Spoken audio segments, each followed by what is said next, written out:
Technicien caméraman à la télévision de Radio-Canada au Saguenay-Lac-Saint-Jean, Yvon Guignard a délaissé sa caméra habituelle pour une plus petite, le temps d'une mission humanitaire dans le petit village de Tiverny à Haïti.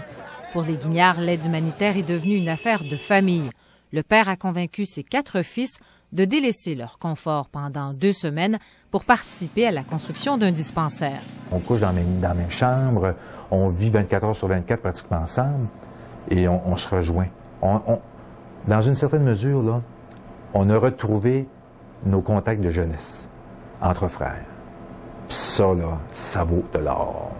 Le clan Guignard s'est joint à la mission Foi qui regroupait une 60aine de bénévoles.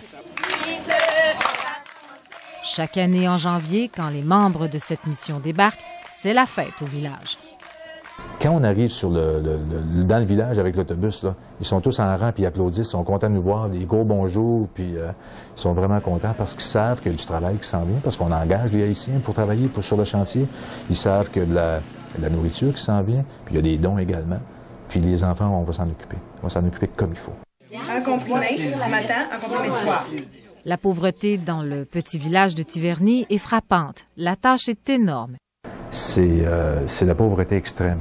Puis en même temps, ils ont une joie dans les yeux, ces enfants-là, c'est extraordinaire. Ils sont heureux. Aussitôt que tu leur parles, que tu leur amènes un peu d'attention, c'est les enfants les plus heureux au monde. Chaque petit geste compte, comme le soir où les 70 membres de la mission ont renoncé à leur repas pour l'offrir aux enfants. Alors, on a invité tous les enfants du village. Même les gens de l'ONU sont restés avec nous pour pouvoir les servir. On les a servis pendant 2 ou 3 heures de temps. Il y avait 350 à 400 enfants qu'on a servis. On s'est assuré que ces enfants-là aient tous au moins un bon repas cette journée-là. Il y a eu aussi des moments déchirants, des moments touchants que notre collègue n'oubliera jamais. Quand un enfant vient te voir, puis l'enfant, il peut même pas parler parce qu'il est handicapé lourdement. Tu lui donnes un toutou. Puis là, il vient te voir, là, puis il te tient par la main, là, puis il peut pas parler, là, mais là, il pleure. Là.